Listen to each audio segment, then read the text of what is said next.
Right. Welcome to the Fast Cat Coaching Cycling Podcast. This week we have myself, Coach Elliott, and Coach Sierra on. Sierra, how are you doing? Doing great. It's great to be here. Nice. Um, how's everything been for you lately? How's the training been? How's the weather been in this part of the country for you? I know that that's been a hot topic everywhere lately. Yeah, so out here in North Carolina, we had a week of like 70-degree weather, and then now it's 30 degrees, so and raining. Yeah. So I mean, I think the body is mostly confused. I don't know how it is out in Colorado. I only hear that it's maybe snowing. Yeah, it's been similar. We're back to winter this week. I Yesterday the high was like 10 degrees and it was like -5 this morning when I woke up. So not a whole lot of outside bike riding happening right now, but that's okay. We got some other things that we can get into. So cool. Well, this week on the podcast, we're going to be talking kind of about a lot of things that we have just been seeing in the world of cycling as it pertains to, a lot of these pro racers, here domestically, in North America, some of the lifetime Grand Prix riders. What are they doing? Like, what are we seeing on Instagram, basically? Um, we have some thoughts, and we were talking about this on a coaching call the other day about a lot of things that we've been seeing on Instagram, on Strava, for better or for worse. And we want to talk about that and, kind of dive into the science of it, maybe the reasoning behind it, and kind of the timing, and give you guys as athletes some takeaways on how you can use maybe some of these theories or not to train to prepare for your races. So that's what we're going to get into. Before we need to do a little bit of housekeeping. So we have a review of the week, and this comes from our new Coach Cat athlete, Kimberly, who's training for some gravel events coming up. And she says, I've been using the AI coaching for about 5 weeks now, and it's been working great. I've been doing a good job sticking to the plan, making appropriate adjustments along the way, like when I got very sick last week. Thanks, Kimberly. That's honestly kind of exactly why and how you should be using it. We designed that Coach Cat AI software to help you revise your plan when life gets in the way. So keep training and remember to be consistent with that. Up next, we have our Ride With Us Zwift ride coming up this Saturday, February 15th. If you want to join that, add the Fast Cat Coaching Club in the Zwift Companion app to RSVP. We have multiple groups available, A through E, different ride leaders, so you can kind of find an appropriate intensity that matches what you're looking for that day. We have a Call a Coach program. So when you start a free trial on the app, you get a complimentary coaching call with a Fast Cat coach. During the meeting, an expert coach will share their screen on a video call and give you a tour of the app to show you how things are done, like setting up your training plan and answering any questions and showing you how to maximize your training. We have another cool new program. This one I'm really excited about, and it's called Juniors Ride Free. So if you are a junior, basically 16 and under, reach out to us. Have your parents reach out to us at help@fastcatcoaching.com, and we will give you a free Coach Cat subscription until your 17th birthday. So we'd love to get you on the app, take advantage of that.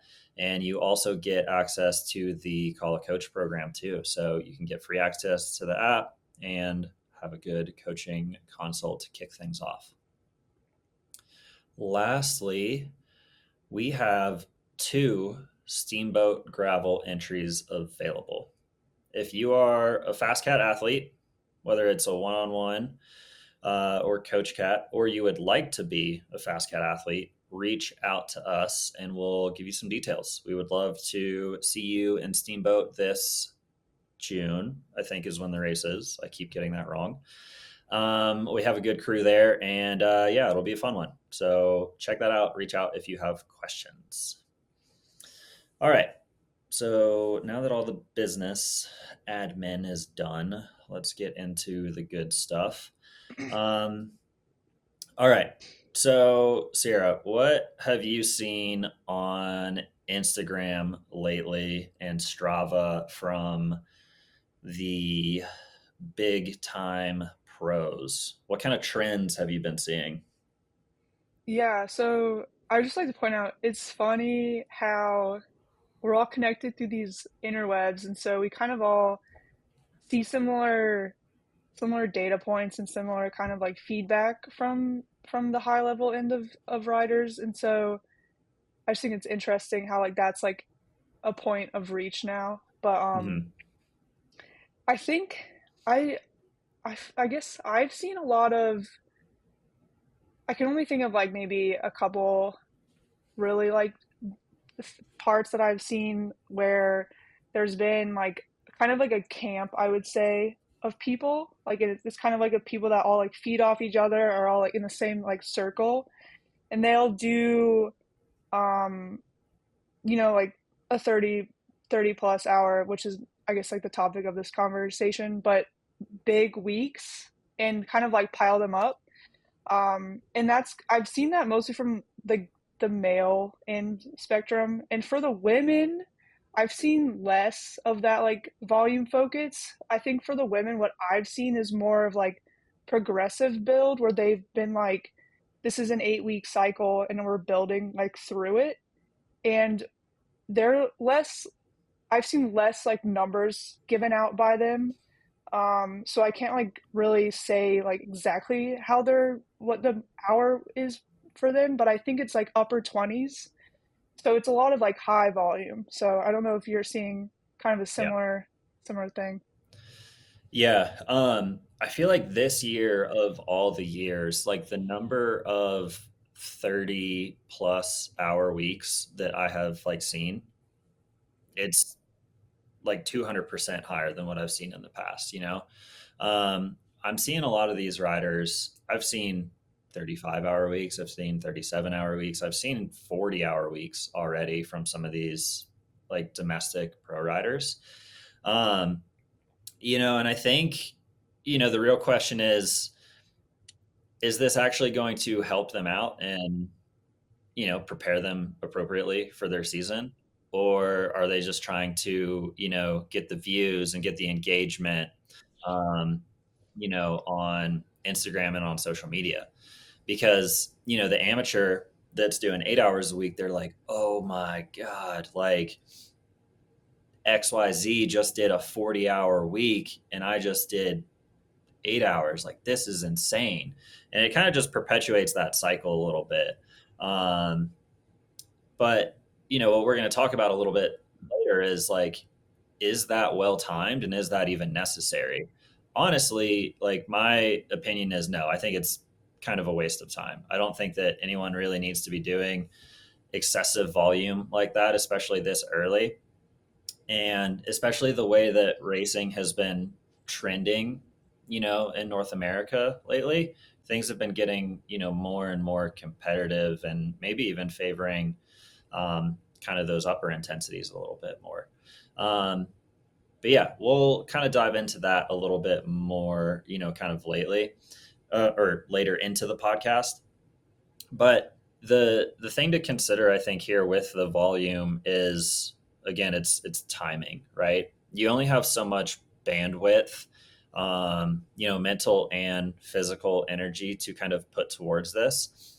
And if you're out here cranking out consistent, 30 plus hour weeks in January, um, you're going to kind of complete that base too soon.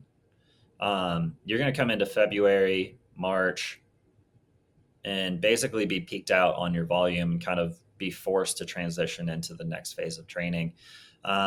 So if you're planning on peaking, in March at Mid South or something like that, and then kind of maintaining for the rest of the season, then maybe that's a good approach.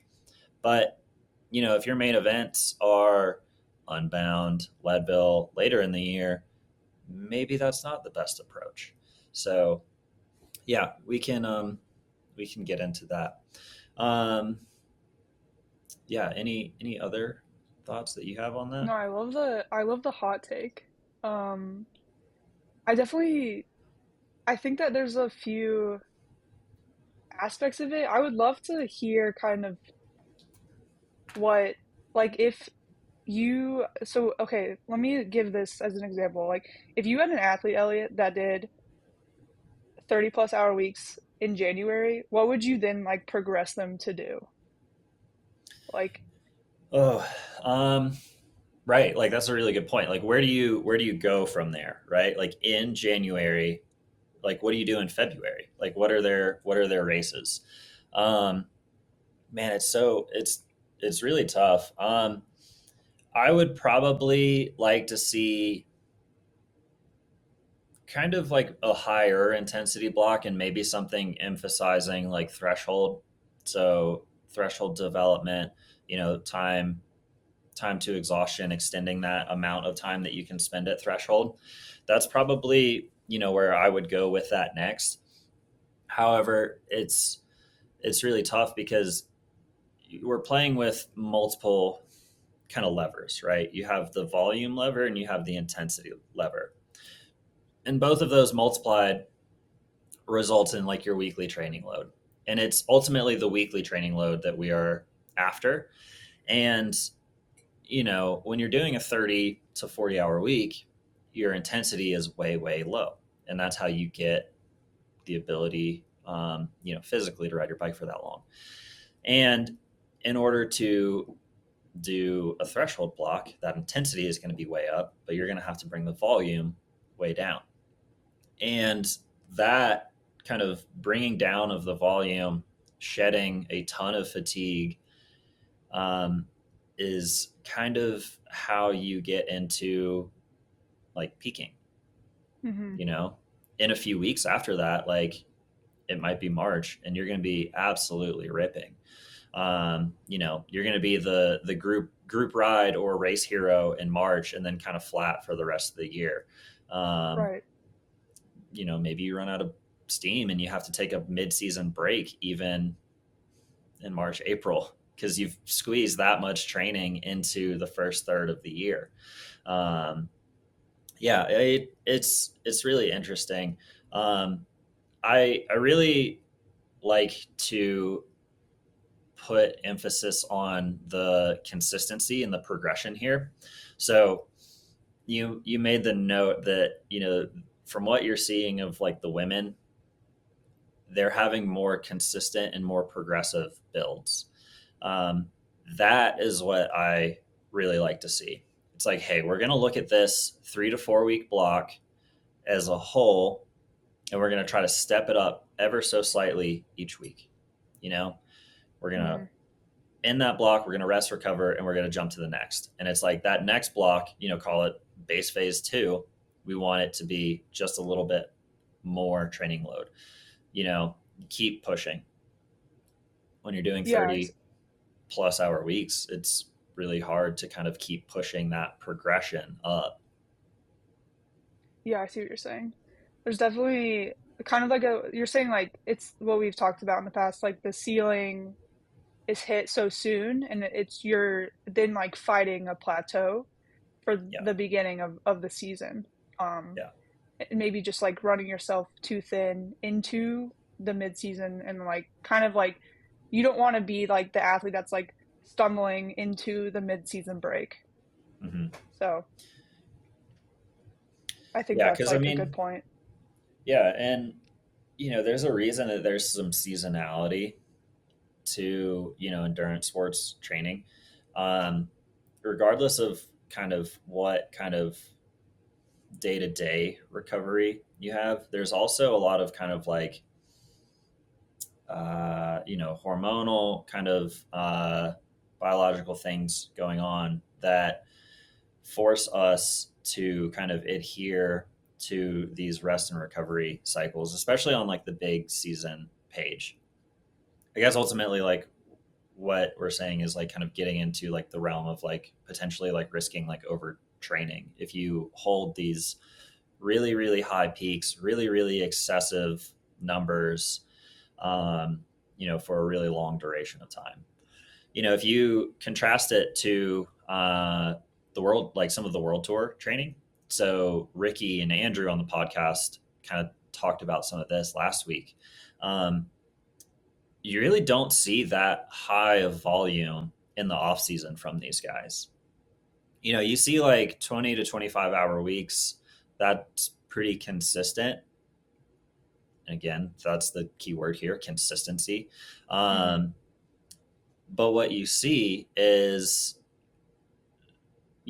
before, say, for the example of a Grand Tour rider, what you'll see then is, say, like a big training camp 4 to 8 weeks out from their Grand Tour.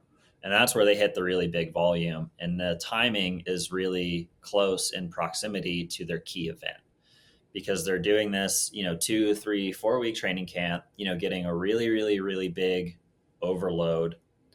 And then they're going to kind of really pull back, rest, recover, absorb all of those adaptations, and then kind of tune up for the event. And that is probably a bit more of like a block periodization strategy. But when you are doing, maybe fewer events, say like a lifetime Grand Prix calendar, which, like, okay, we're only racing 6 times a year. And we're seeing, I feel like, less and less racers that are in the Grand Prix. They're not racing as frequently. They're just focusing on the Grand Prix. You have a really long amount of time between, events to kind of specifically prepare for the next one. Um, so I think block periodization could be a good strategy for that. But I think that's kind of jumping ahead a little bit. All right. I feel like we kind of nailed the kind of volume thing a little bit. It's not to say volume is not important. It is. This is an aerobic sport. But think about consistency ultimately. What can you do consistently? Zone two, aerobic training, super important. Tempo, sweet spot. We love all of that. But it needs to be, I would always rather see, 3 to 4 months of just consistent base training rather than like, a month of like, I'm going to flip the switch and just go, 30-hour weeks all the time. Because that just leads to burnout, risk of injury, illness, that sort of stuff. So yeah, let's jump on to kind of the next thing. With a lot of like the domestic racing lately, everything's getting pretty competitive. Everyone is just raising the bar. We're seeing a ton of sprint finishes, and I think that should key riders in to maybe training should look a little bit more differently. So, yeah, what are your thoughts about that? And, okay, you're going to do Unbound 200 this year. Your calendar, I guess, is a little bit differently, but say you were preparing a rider for, the Unbound 200, and they were, a front runner in the race. The last couple of years, there's been a lot of, over half of those races have come down to a sprint finish. What are some of the things that you think would be important for prep for that race? Yeah, I think even like touching back at like volume obviously is a key part of this. And so even like I think a big point to maybe like how these riders are hitting 30-hour weeks is it's dependent so much on like their buildup and the years of riding in the past that they've come from, and like the hours that they're even like used to. Like a rider could be accustomed to doing 8-hour weeks and that's kind of like their comfort zone, or a rider could be used to doing like a 15-hour week and that's kind of their comfort zone. And I think as the coach, our job is to like find what that comfort zone is, and then like you're saying, the progressive build through that is super important. And we like really play with the load, with the intensity and the volume. And so preparing a rider for Unbound, right? Like you're wanting to push that volume in order to hit those adaptations that occur beyond that like flexion point of a 2 hour ride. You want to like hit those next things that where the body starts to like do different stuff, like the heart rate starts to elevate, and there's like some fatigue in the muscle that builds and neural fatigue that builds. And so you want to make sure that you're providing the rider with plenty of volume and time beyond that 2 hour mark before Unbound so they can like work through that adaptation. But you want to do it in like a progressive format, like kind of that's like the big key here is just like consistent progressive format. um, so I think like a lot of my focus would be on like building that volume and allowing the rider to be able to have those like longer rides. And then right, we have to transition into like kind of like threshold high intensity work, because I think that what your point is, like so much like high intensity sprint finishes, it's like really like touching on that like durability piece, but it's also touching on like, okay, like how well can you like utilize like high energy systems at the end of a race. So I think like something that I really like tried to learn more about is like, okay, if we're able to like load this athlete more consistently through a race, like more energy, more carb fueling, more like intervals where they're tested at the end. I think you gave me one workout the other day where it was like 40/20s in the beginning of the ride, 40/20s at the end of the ride. And it was really hard. But if I fueled correctly through that ride, it made it so much easier. But I think like that's the hard part too, is like you have to be able to shed some volume in order to do that workout successfully. So like progressive overload, okay, let's come down off of that and then like let's hit it hard with some like high intensity. And I think that's what I would do for an Unbound athlete that's racing at the top level. Yeah, I that's kind of exactly it. Like that ride I gave you, those are some of my like favorites to prepare for races like this. Um, because I would with a race like Unbound that is 50% longer than a lot of the other races on the calendar. I would rather see some of those individual kind of race simulation rides Mm-hmm. because you need to be in key position to make the splits, get in the front group, that sort of stuff. However, you need the ability to do that power over threshold after 7, 8 hours of racing and after literally 6, 7, 8,000 kjs.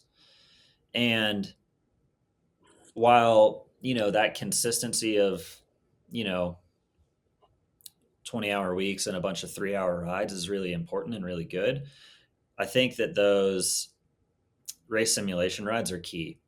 We put in a bunch of these. When I say a bunch, I say like maybe three, right? Yeah. In the 6 to 8 weeks leading up to Unbound, and we kind of step them up each time. So maybe the first one we're going for 5 hours. Maybe the second one we're going for 7, 8, something like that. And the goal is, I don't exactly care what you do in the first 2/3 of the ride, whether it's threshold, whether it's tempo, whether it's high endurance. Like, I just want you to burn KJs and get tired, get fatigued. Mm-hmm. And then we're going to give you intensity at the end of the ride. And I think I told you to this. I think I told you this when we were talking about that ride. I was like, we can't really fail this session. It's more a test to see where we're at. And all it is a status report. Are you able to do those 40/20s in the last hour of the ride after 3,000 kjs? Yes, cool. Power looks good. You're able to have that like repeatability at the end. That's great. If not, okay, maybe we need to work on, you know, some of that, muscular endurance during the middle and beginning of the ride, and maybe work on fueling a little bit so that we're coming into the end of the ride not as tapped out and not as fatigued. Yeah, so those are things that I think are really important. And, with a lot of these sprint finishes for these races, yeah, like time over threshold is going to be really, really critical this year. And sprints, I think any like domestic rider that is, racing professionally, that is trying to win some of these races, if they're not working on either of those things, I think they're seriously going to, miss the boat, and potentially have some race wins slip away. Yeah, I agree. I think the point that you made in that was really important, about like creating fatigue. And I think that's like another thing that ties into this, where I think it's important to know where the line is between like building the right fatigue and overdoing it. So I think that that's like maybe a struggle because everybody's different. And so you can't, as like a cyclist, go look at what somebody else is doing and be like, oh, that's the fatigue line that I'm looking for. Like it's all like very personal. Mhm. And so if you're a rider, I know the first time I did Unbound was in 2021, and it was like I don't, I think we did have like some, I was working towards multiple different goals, but I never really had much like sight of what anyone else was doing at the time. It was before it was a lifetime event, and so it wasn't as big. And so it was so personal to like, okay, I think that this is maybe what's best. And it was like a few simulation rides, like in like the early mornings and like into the night, just to make sure that like that was all kind of set. But it wasn't, I don't think that like nowadays it seems like there's so much more pressure of like, oh, I need like a ton of volume to be able to do this race. And back in 2021, I just was like wanting to finish it. And it wasn't, I didn't need as much volume as I think I do now, because back then it was like not as kind of a spotlight thing. So I guess like the takeaway there is I was able to like create enough fatigue for where I was as a cyclist by just doing kind of what you're saying, like the simulation rides, like riding consistently throughout the week. But the like big volume wasn't needed for me to finish the race. So it's definitely like make sure you know like what athlete you are and take out which training method you want to do. Yeah. Yeah. And if you're coming up with a kind of like a self-coached approach, it can be, a little tougher, I think, because you have to be introspective, right? And it's always a lot harder to do that with yourself rather than, even just like have a buddy, right? Kind of talk to you and have that conversation. But when you have a coach, it's a lot easier because, the job of a coach real should be to be realistic with their athlete, you know, not tell that athlete who's doing their first Unbound ever, that is able to train 8 hours a week, like, hey man, I think you can do a sub 10. Like, it is our job to be realistic so that we can help you prepare accordingly and kind of set those expectations on race day. So that if you roll into the midway checkpoint at hour 7, you're not like panicking.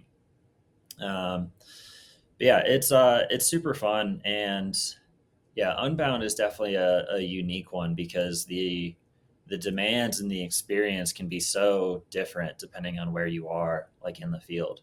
Um, so yeah, it'll be really interesting, kind of this year, I think, to see um, a lot of these athletes, where they are now, where they will be in March, April, some of the early season racing, and then where they're at Unbound, honestly, because the season is very long. And I feel like each year the season gets longer and longer. I remember when I was younger, it seems like the season would wrap up after mountain bike nationals in July and August. It got pretty quiet.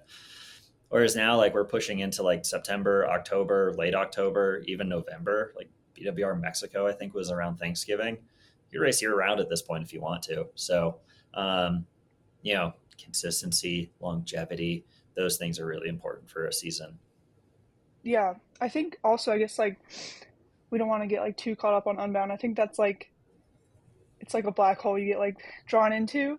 Um, It's very so much. like coming back out of it, if you were gonna, like work backwards to look at the physiological demands of racing, um, and kind of playing into kind of the overarching idea of the podcast of like, do you need 30 plus hour weeks? If you had an athlete or multiple or like a different type of race even, but if you had someone that, like preparing for sea otter or a race similar to sea otter, what would you emphasize on, and like what is kind of like the demands of that type of race? Yeah. So you got to look at that race, look at that elevation profile. If you've never raced before, you got to start doing. I say this all the time. You got to do your homework, right? Um, Look at the course profile. Try to figure out how long climbs are going to be. Look at people's Strava. Look at power files. I raced the Otter last year, so I the marathon mountain bike that is. So I kind of have an idea of like what the demands are of that, and I think my finish time was around 4.5 hours. I was like somewhere mid-ish pack in the pro field. Um, so 4.5 hour race. I looked back at my power file the other day. 60 minutes more over threshold. Like that is a considerable amount of time. And It's wild. when you look at the course itself and when you race it, you're like, yeah, that checks out. That makes sense because it's all these short, punchy climbs, 3, 5 minutes, kind of in that duration. That each lap you're just hitting kind of upper threshold, kind of VO2 max. So that again, that time over threshold is super, super critical. So when we talk about specificity, this is kind of what we're saying. So look at the demands of the race and know that, okay, for sea otter, I'm going to need that repeatability at 3 and 5 minute power over threshold. And I'm going to need to do that, but I'm also going to need to have the endurance to ride and race for 4 to 5, maybe 6 hours, depending on where you're at. Um, Specificity should be in the 8 to 6 weeks leading up to your event, including a lot of that type of work. So I should not be doing and emphasizing tempo, really high, like anaerobic capacity, that sort of stuff. I need to be doing rides that have a lot of that type of structure. So, one of the rides that I will give athletes often that I think is a really great one to prep for sea otter or any other event like this, honestly, is it's a long endurance ride. So 4 or 5 hours.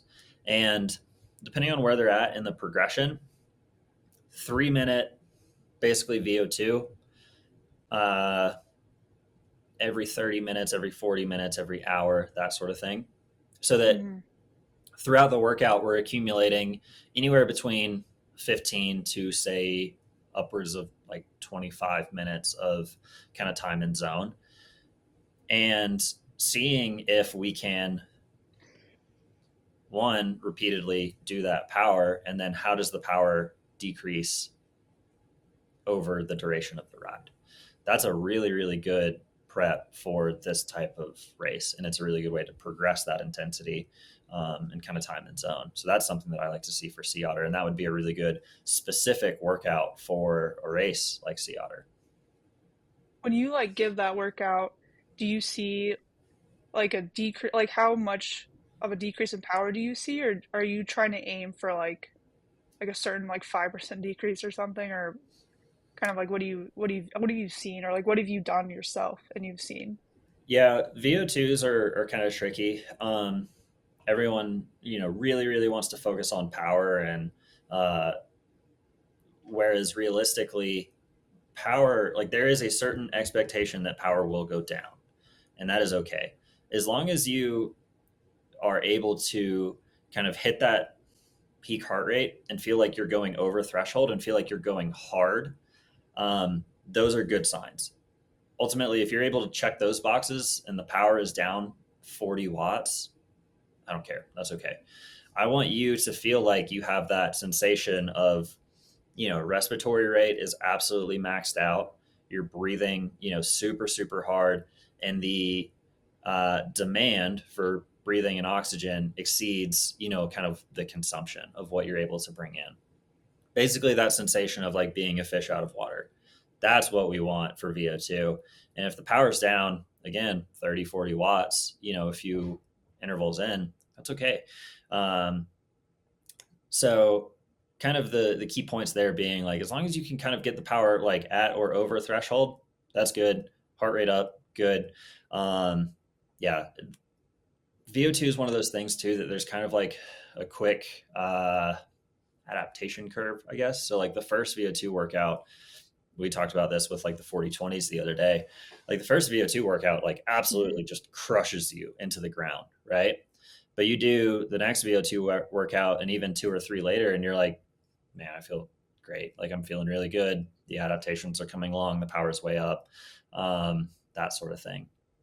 So, uh, yeah, I guess that didn't exactly No, answer that your answered it. question, but like maybe gives you a little bit of insight to like how I judge the, like quote, like success like of that Yeah. workout.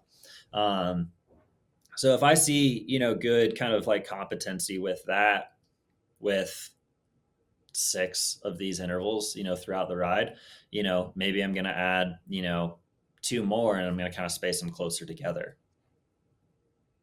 Yeah. Yeah, I think that makes perfect sense. I think like building backwards is also a good takeaway from what you said. Because you're saying like this build phase needs to happen like 6 to 8 weeks out. And so like if you had, so that's a kind of a longer race. For instance, like I just want to make sure we hit like all different races that athletes do. If you had like an athlete, because I know you coach some like XC mountain biking specific people, so 6 to 8 weeks out, you're like very race specific, kind of those type of demands.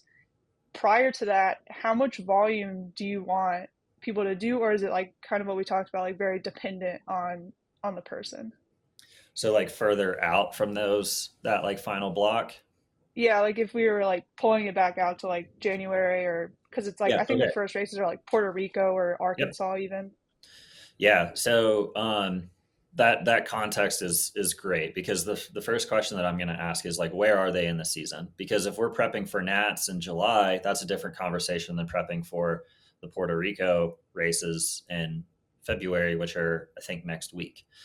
So I have a couple juniors that I coach that are going down to Puerto Rico, and it's a really important race for them down there because there's a lot of UCI points kind of available. So big emphasis.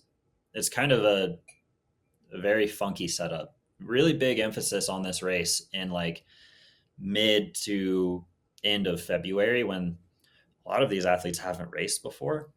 And it's also Hmm. like a hot climate too. So we want them to be on. So it might not be an absolute like A plus plus peak, but it's kind of like A minus, like B plus type of event with the emphasis. Um, so yeah, 4-ish weeks out. I'm kind of condensing the prep period a little bit because it is so early.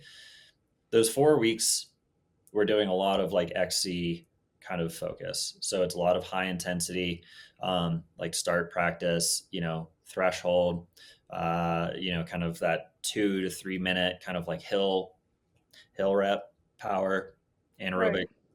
Right. Also, a lot of time at speed on your mountain bike. That's really important. Um, and then beyond that, kind of a bit of a still a base block because we are still preparing for an entire season, not just this race in isolation. So, okay, maybe we're going to still have a lot of, volume relatively. It's going to be slightly down, but we have more of like a threshold focus with this base block because we want progression from block to block to block usually. So I don't want to take one of my riders from this base block and then go into like their block of specificity for the Puerto Rico race. I don't want them going from 20-hour weeks with a bunch of tempo and sweet spot to anaerobic VO2s, hard starts, like that sort of stuff. That's going to be a big shock to the system and not a smooth, like as linear as it can be, but linear like progression. So that's why, looking backwards, Right. I planned for, a bit lower volume, but threshold. And then beyond that, so now we're kind of into like December ish. That's like pretty standard kind of like base build. Um, but that's what we do, with our athletes and with our kind of planning is look at the season ahead of time and say, when do we need to be on? When do we need to be like really focused? Have good performance.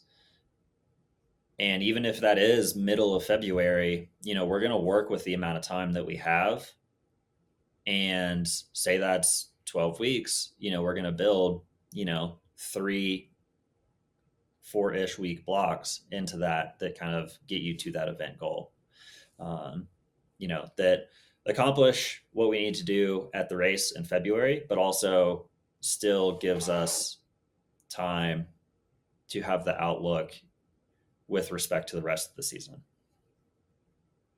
Right. Yeah, I think that's a great point. And I think you can even, like, in that scenario, you can relate it, like, they have, like, important races that they can, like, gain a lot from in the beginning of the season. And then, like, their AA is later on, which I think you can maybe even relate it to a lifetime rider where they have to do the series. So, like, there's races in the beginning of the season, but maybe they're focusing on a race later in the season. And so like the I think you spoke briefly on like the periodization of kind of the best setup for situations where you have like an important race early and then you want to like really aim for like a middle season type of race. Yeah. Um, I really like kind of like once you get in season, like a block periodization strategy with that. Um, Assuming that you have adequate time, like in between the races. And when I say adequate time, I mean 4 or 5 weeks.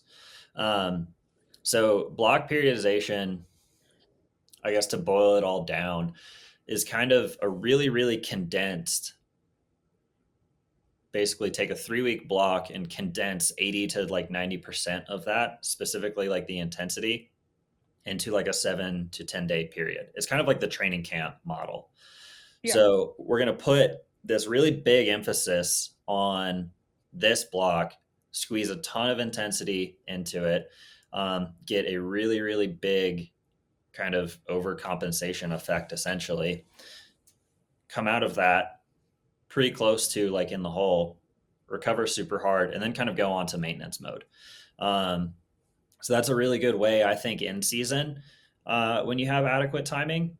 And a lot of the calendars this year. So take some of the like the cross country, like the UCI racing. There's a lot of gaps in the racing. Hmm.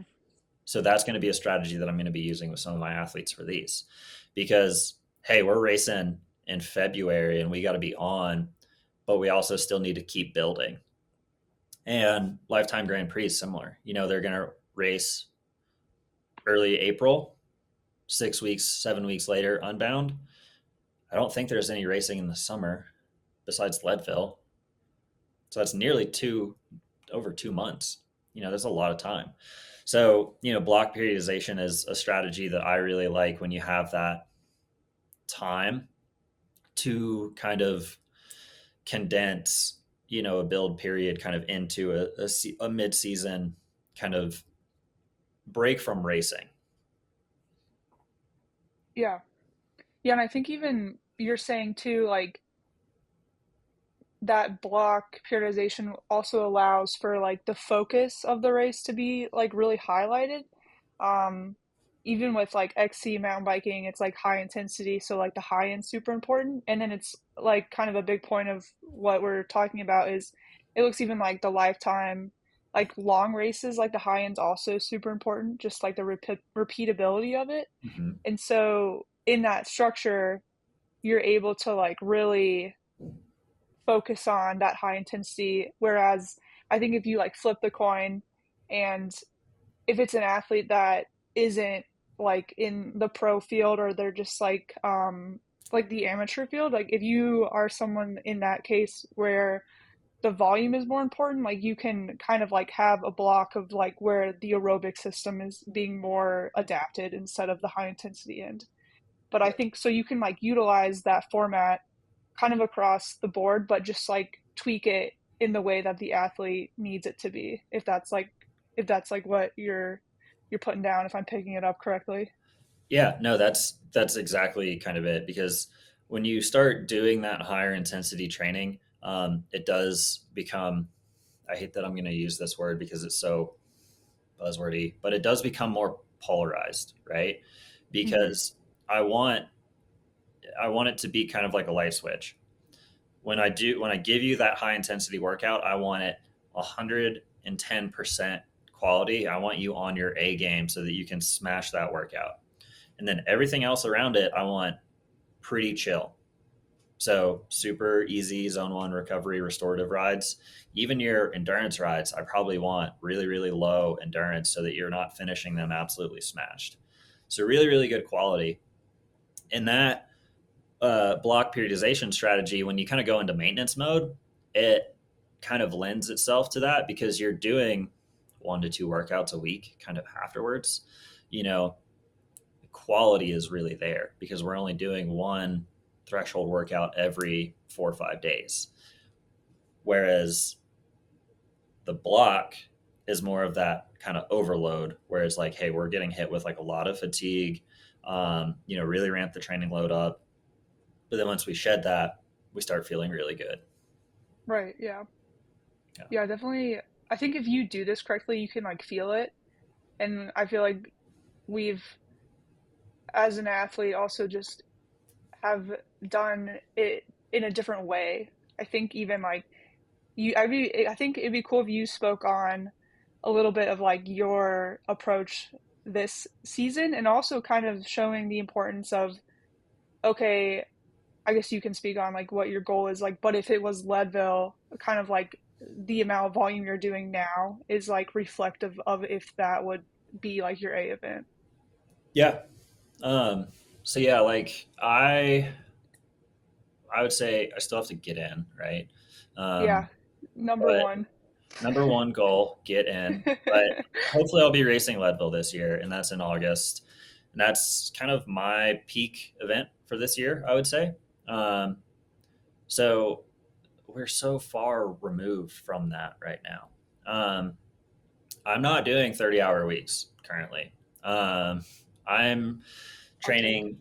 Yeah, hot take. I'm doing anywhere between, I'd say, 15 to 20 hours. However, 80% of my training volume is actually coming from like uphill ski touring and like skimo racing, um, which one has just been kind of like a new challenge for me. But it's been a really great like off season kind of like cross training because I'm getting this huge stimulus from just this new sport. And the demands cardiovascularly are so high because a lot of this is happening at really high altitude, so above 10,000 feet. You're using your whole body, not just your legs. And I'm accumulating, a lot of time kind of just ultimately like at general aerobic kind of training and conditioning.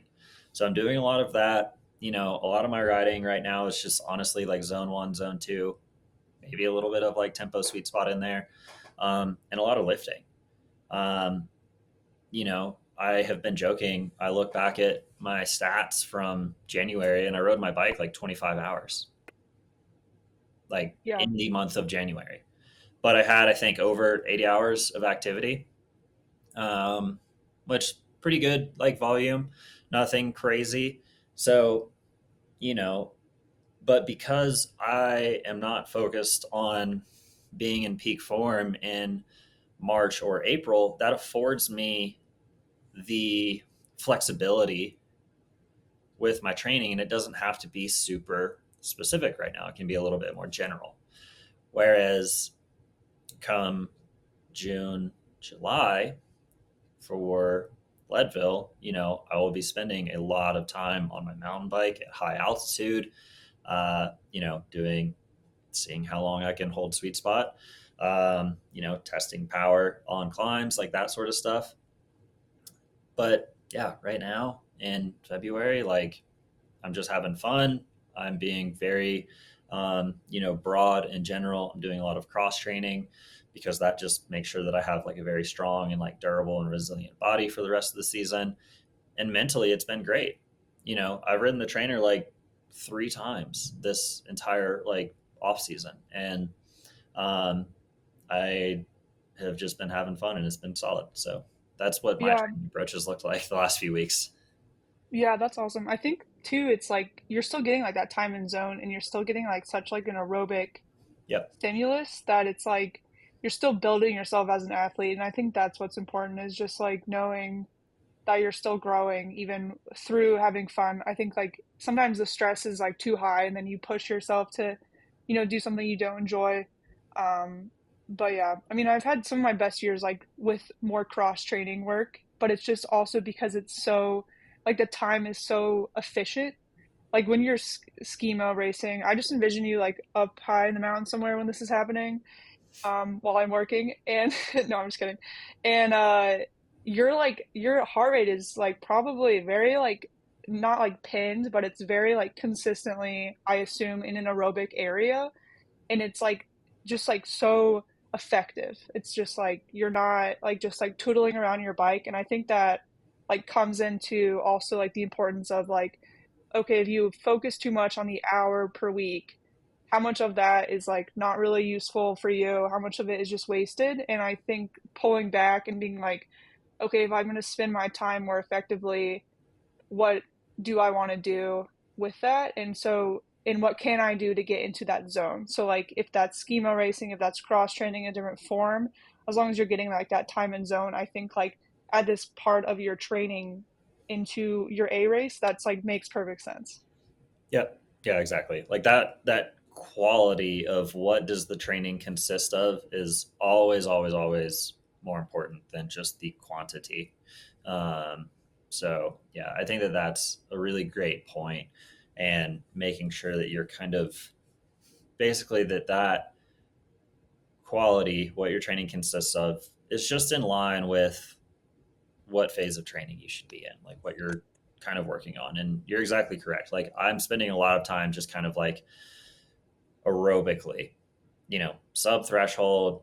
I'm working, heart rates like 120, 130, 140, sometimes higher if I'm pushing the pace, like that sort of stuff. And yeah, just developing like that aerobic engine. And then, I guess the caveat here is like I've been racing bikes for 15 years. So it's not like I'm just completely doing, disregarding all of that. Um, but yeah, I'll get back on the bike and bring that specificity around when it's appropriate.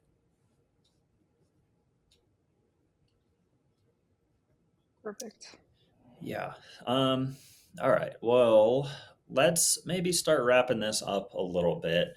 We kind of talked about a lot of things. Um, Maybe kind of come with some practical takeaways, and some things that like what we should emphasize for our athletes. I'm gonna start with maybe this third point actually, because I think that could be the most important and also kind of lead the discussion for the next two. But how to time your training. Timing is absolutely everything here. Um, Look at your year, plan it out, and think about what is the most important thing for me. What's my A event? What's my priority? Where is it? And then what does that consist of? And when I say that, I mean, what are the demands of the race? Is it your crit state championships? Is it sea otter? Is it unbound? Think about the demands and make sure that your timing in proximity to that event has that type of training incorporated into it. Um, Yeah, yeah. Any that's bullets pretty on that? spot on. I think it's Yeah. just like this is. I think I don't know if you feel this way. This is like the exciting part as a coach to like figure out. It's such like a problem solving Yeah. situation where someone will give you like their schedule and you're just like, okay, I'm gonna rub my hands together and figure out like the best method into this. And I think sometimes I will like for me, I'll like try to in the beginning when working with somebody, I'll try to figure out what their like weaknesses as a cyclist. Not to like say I'm like putting them through the ringer in any way, but Yeah. I think that I'll like incorporate that into the build in too, and like maybe add more emphasis if they're just like have more of a hard time doing something. And I think you can also like make it where you have like a plan for somebody into a race, and then like throughout that plan then you like spot those things that are like, oh, this is like something that needs to be focused on for the next like X amount of time. Yeah. Just since like And I think, everybody like kind of has a different like reaction to yeah. training. And I think instead of wording it as weakness, I think wording it as a limiter. Yeah, that's a gooder. A gooder. That's a good one. Yeah. uh, Because, uh, we all have strengths and weaknesses, but the weakness doesn't matter if, for me, my weakness is not at all related to my key event. But if my weakness is related to my key event, then it's a limiter, and I need to work on that. yeah, So yeah, that's absolutely like a really key point. Yeah, and I guess like I think that just kind of like summarizes it really well because, like I said, like we had some other bullet points here, but I think that understanding the timing and then knowing how to work backwards and break down the demands of that, I think that hits all of the other points here because the other points yeah, were how to structure your training into the key events. Again, understand the demands, understand the timing. yeah, um, when should you emphasize volume versus intensity? Understanding the timing, understanding the demand. For unbound, I'm going to emphasize some volume a little bit more. For a cross country race, for cross country mountain bike nationals, I'm going to emphasize intensity a little bit more because that's going to be a 90-minute race. Timing and understanding the demands, I think ultimately kind of just help you unlock all of those little puzzle pieces, when you're doing the planning. yeah. That's perfect. Cool. Well, I think that is probably a good wrap on it. Yeah, if you like the conversation, if you have questions, if you have comments, let us know. We always like to hear that. If you would like to talk to either of us about coaching, you can hire us at fastcatcoaching.com. You can fill out a new athlete questionnaire, set up a consultation. We'll do all of this. We'll talk to you about your season. What are your goals? We'll kind of figure out, I always call it those puzzle pieces, um, and do the planning with you. And we'll give you some thoughts on that. Alternatively, we have the Coach Cat app subscription as well. First month is free. You can do the same thing there. But yeah, I think that's it. Sarah, do you have any final ads before we wrap it up? Yeah, that's really it. If you're a Fast Cat athlete on the app too, feel free to. Of course, we have Coach Cat to ask these questions too, but you can always write into customer service. Me and Elliot are both on there, so Yeah, you can chat us. definitely a point of contact. Okay, cool. Well, to wrap up, make sure to work hard, ride fast, have fun, and always try to FTFP. And make sure to be consistent with your training. And yeah, enjoy. And thanks for listening.